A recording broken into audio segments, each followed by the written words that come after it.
Bienvenidos amigos a un primer episodio de La Voz del Whistleblower, el podcast que expone los secretos, silencios, errores, decisiones éticamente cuestionables de las empresas que prefieren no contar.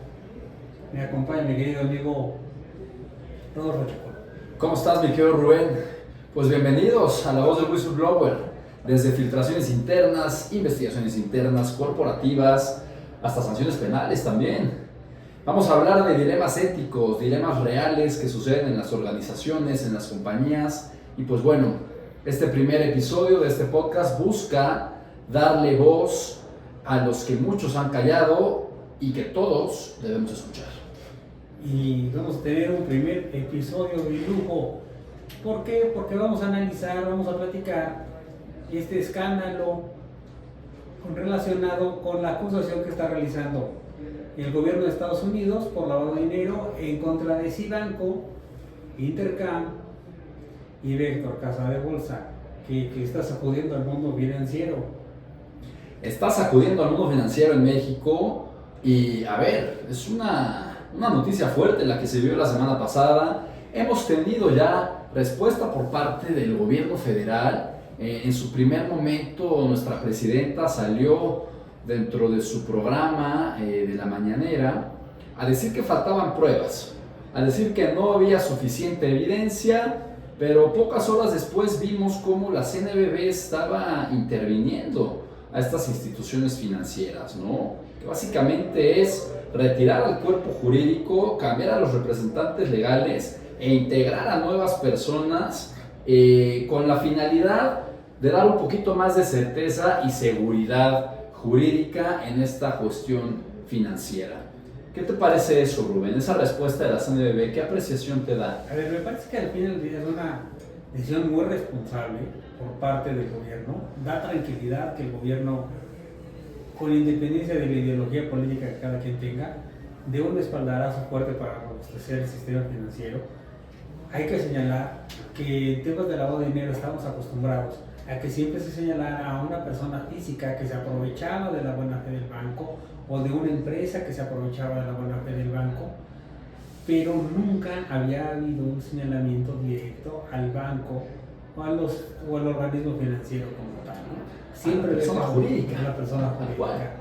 En cambio aquí, ¿qué tenemos? Que el gobierno de Estados Unidos hace un señalamiento en donde estas tres entidades financieras las acusa de tener relación con el cártel Jalisco Nueva Generación a través de operaciones y pagos triangulados, de tener una relación con el cártel de Sinaloa y el escándalo de García Luna, así como con participar con triangulaciones para operaciones para la adquisición de precursores químicos del fentanilo. Entonces, bajo este señalamiento, ya bien el gobierno de Estados Unidos hace un señalamiento, obviamente se desconoce cualquier prueba, respecto de estas tres empresas, que además al estar vinculadas con actividades de narcotráfico, pues ya te empieza a hacer un señalamiento de que pudieran ser acusadas hasta por terrorismo en Estados Unidos, ¿no? O sea, un tema muy delicado. Un tema muy delicado, un tsunami jurídico, un tsunami financiero, este tipo de acusaciones. Y a ver, mencionas algo bien importante, mi querido Rubén. No olvidemos que el gobierno del presidente Donald Trump, meses atrás, ya hizo el señalamiento de que los cárteles mexicanos son grupos terroristas. Creo que es muy importante allí. Y a ver, hablándolo en el tema que nos gusta, que conocemos, que estudiamos, que es esta cuestión preventiva, este compliance, yo creo que allí, corrígeme, estos bancos, estas instituciones financieras tuvieron que haber revisado su sistema de compliance en cuanto se decretó este tipo de... Bueno, cuando se decretó el tema de que los cárteles ahora eran terroristas, ¿no? El tema de conocer a tu cliente, ¿no? Lo que se conoce en inglés como el know your customer. No, y además tenía que haber hecho todo el levantamiento, todos los antecedentes de los informes por actividades relevantes, lo cual es donde nos empieza a poner en tela de juicio. Pues había señalamientos muy importantes, sobre todo los relacionados con el asunto de García Luna, ¿no? Inclusive hoy, Guacamaya Leaks, pues también hace una filtración respecto de algunas operaciones o pagos realizados con Vector a distintos funcionarios de la 4T. Entonces, es todo un tsunami financiero, todo lo que te va a generar, y sobre todo, pues vamos a ver quiénes han quedado.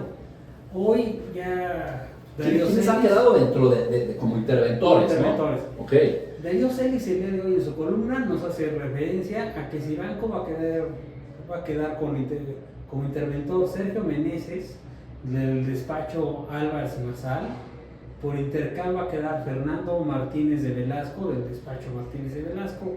Y finalmente, en una decisión que también te habla de una relación con el gobierno, a Vector quedaría administrada por una ex vicepresidenta de la Comisión Nacional de Bancaria de Valores, adscrita al tema de cumplimiento bursátil, que es la licenciada Etzel Moreno de Siledit Consultores.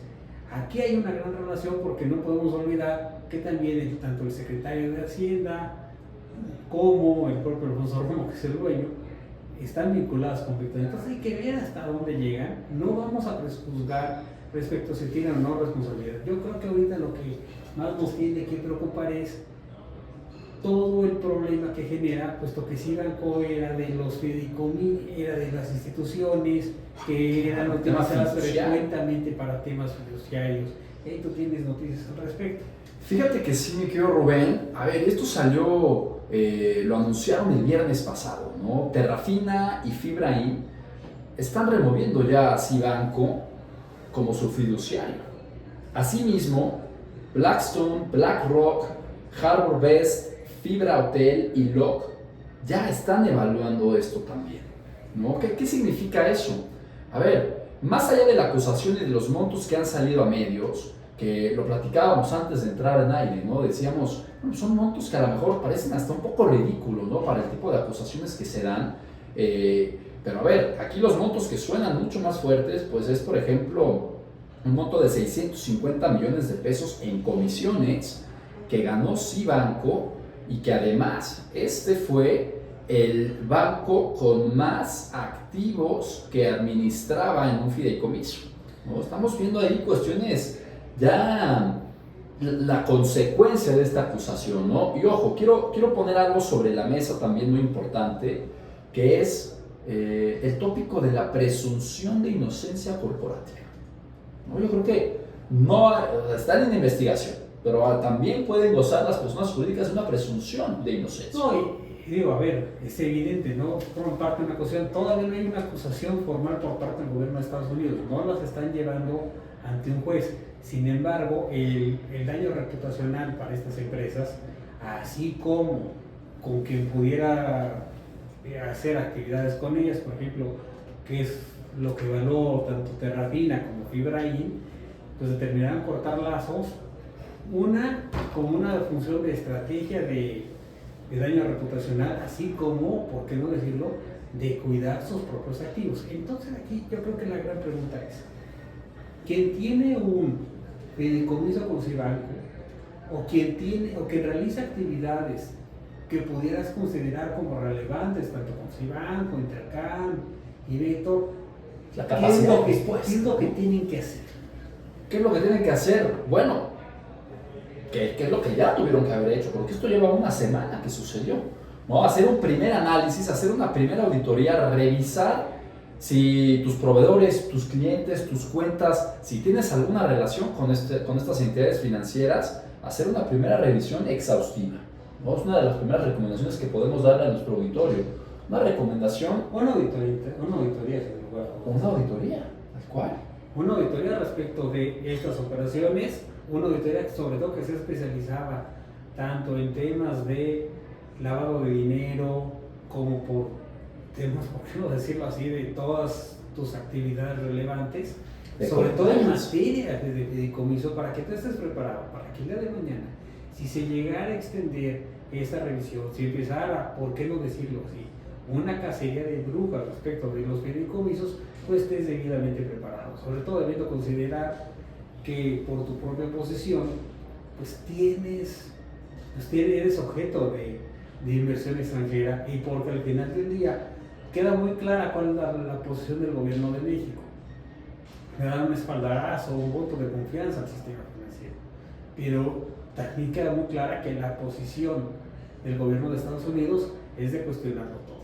Entonces, tienes que empezar a hacer tu auditoría, tienes que hacer un análisis de posibles responsabilidades y por qué no decirlo así, si como resultado de tu auditoría tienes que tomar medidas, realizar algún tipo de gestión, requerimientos o en su caso algún tipo de denuncia, pues tienes que actuar ya, porque ahorita estamos ante la punta del iceberg, porque me queda claro que un señalamiento tan grave por parte de Estados Unidos no se limita a operaciones de 1, 3, 7 millones de dólares, sino que ya va mucho más allá y estoy convencido que fue lo que tomó en cuenta tanto Terrafina como Fiebraín para dar por terminada su relación con Cibanco y todo lo que lo implica, ¿no? Totalmente, Rubén. A ver, mencionabas el hecho de, esta es la punta del iceberg. Esta es la punta del iceberg y hay que hacer esta primera auditoría, hay que realizar también lo que se conoce como una investigación interna, ¿no? Es muy importante la investigación interna que los consultores en compliance sabemos realizar, que nos dedicamos a ello y que es justamente desde un carácter preventivo y, ojo, un carácter reactivo también hasta ante esta situación. Analizar, por ejemplo, si estas instituciones financieras tenían un canal de denuncias adecuado. O un canal de denuncia adecuado, ¿por qué no decirlo así? ¿Hasta dónde llegaba tu propio compliance interno sobre lo que es lavado de dinero, ¿no? O sea, si solamente se lo dejabas a revísame proveedores, ahora vas a tener que analizar debidamente qué pasaba con tu fideicomiso, todos los movimientos de tu fideicomiso y por qué no evaluar pues cuáles van a ser tus acciones a seguir. Porque en ese tipo de acciones, sobre todo en el plan en el que están Estados Unidos, en donde en el mejor de los casos nada más te revoca la visa, en el mejor de los casos, son tiempos turbulentos. Tienes que evaluar qué vas a seguir y sobre todo la transparencia de la seguridad. Si tú estás tranquilo y dices, oye, es que tenemos este fideicomiso con Cibanco, sí, lo que tú quieras, o tenemos estos fideicomisos, o realizamos estas operaciones, al final del día tú puedes voltearte y decir, yo he hecho mi investigación interna, tengo debidamente documentado y soportado todo lo que son los servicios internos, de manera que aunque el gobierno de Estados Unidos haya manchado a uno de los proveedores, pues de mis proveedores principales, de mis proveedores más cercanos, que es que me presta servicios financieros y fiduciarios, yo tengo las manos limpias y así voy a seguir. Y tuve la capacidad de respuesta de realizar esta investigación interna. Y si algo saliera a la luz, denunciarlo también, ¿no? Es una recomendación que podemos darle a nuestro auditorio si han tenido alguna relación con estas entidades financieras. Sobre todo a nivel fiduciario. Sobre todo a nivel fiduciario. Y, a ver, lo estamos viendo, ¿no? Ya muchos fideicomisos se están apresurando a buscar otra institución financiera. O sea, ya las consecuencias están cayendo como fichas de dominó. ¿Vale? A ver, sabemos que hay muchas alternativas. Aquí lo importante va a ser quién se va a llevar pues todos estos fideicomisos que tenía, por ejemplo, Cibanco, ¿no?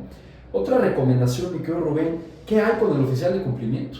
El oficial de cumplimiento, recordemos, juega un papel determinante y sobre todo en instituciones financieras. ¿Puede tener responsabilidad el oficial de cumplimiento? Lo que pasa es que también la responsabilidad natural del oficial de cumplimiento, fíjate, la responsabilidad principal es que pases de ser oficial de cumplimiento a oficial de encubrimiento. ¡Wow! ¡Qué fuerte! Entonces, bajo ese tenor, no puedes tú ignorar, porque es un hecho público, es un hecho notorio, este escándalo. Entonces, el oficial de encubrimiento, lo primero que va a tener que hacer es pues revisar que efectivamente es oficial de cumplimiento, que todas las operaciones están satisfechas, que se cumplen con los parámetros de la OCDE y las leyes de Basilea, lo que te dice la CNBB y todos los tratados y requerimientos internos respecto al lavado de dinero. Porque si no haces nada, al final del día, ese es precisamente de donde se van a agarrar para establecer responsabilidades. Una línea muy tenue lo que has dicho, ¿no? De ser el oficial de cumplimiento, esta posición, a ver, adquieres una posición de garante en el momento en el que tienes esta responsabilidad. Una línea muy tenue de cuando no lo haces, cuando tienes el conocimiento, te conviertes en lo que acabas de decir, ¿no? Oficial de encubrimiento.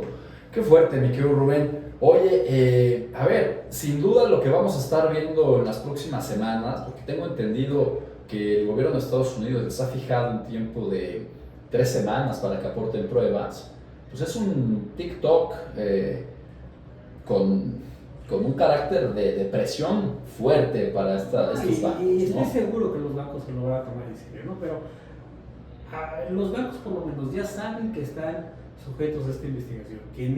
La situación que me preocupa es quienes tenían esta relación tan íntima con los bancos, Claro. que no saben hasta dónde piensa llegar a Estados Unidos con este tipo de cosas. ¿Qué tanto se piensa rascar, estudiar todo tipo de operaciones? Porque abiertamente, sí, Banco administraba muchísimo. Intercam realizaba operaciones importantes para mover recursos. Y Vector también le ponen ciertas acusaciones un tanto delicadas, sobre todo por su relación con el gobierno. Un tinte político ahí también un poco. Entonces aquí lo que se tiene que hacer pues, es haz pacto de contrición y sobre todo tienes que hacer una auditoría interna, porque los bancos ya saben qué tienen que hacer, van a actuar, supongo, como se debe para quitarte estos señalamientos. Digo, a ver, no por el hecho de que Estados Unidos te señale significa que ya estás, que lavas dinero, pero pues está el caso, por ejemplo, y creo que es el mejor ejemplo, el caso de Rafa Márquez y de Julián Álvarez, en donde les hacen ese señalamiento de realizar operaciones con el narcotráfico y al final del día, pues todo, sobre todo por el prestigio reputacional que tiene y el cariño que se le guarda al exfutbolista, pero pues al final del día fueron muchos años de litigio para quitarse con ese sello, ¿no? Y eso no obstante que también tenían el apoyo de presidencia. Entonces, los bancos van a hacer lo que les toca, pero al final del día se genera la duda de hasta dónde piensan llegar el gobierno de Estados Unidos y cuántas operaciones va a estudiar. Y eso es lo que yo creo que se tiene que evaluar tú cómo estás en tu relación con ellos y qué tanto estás preparado para responder de una posible, para responder ante una posible investigación por parte del gobierno. Claro, que te manden llamar. Oye, ¿por qué estás haciendo este tipo de transferencias? Sí. ¿No? Y a ver, mencionabas lo del caso de Rafa Márquez y te sale lo pambolero, mi querido Rubén. Igual el caso cantante, ¿no? De Julián Álvarez y el banco, ¿no? El banco que estuvo en el foco rojo, pues HSBC. Recordemos, y HSBC tuvo una cuestión de responsabilidad penal corporativa, ¿no? Recordemos también nuestra legislación.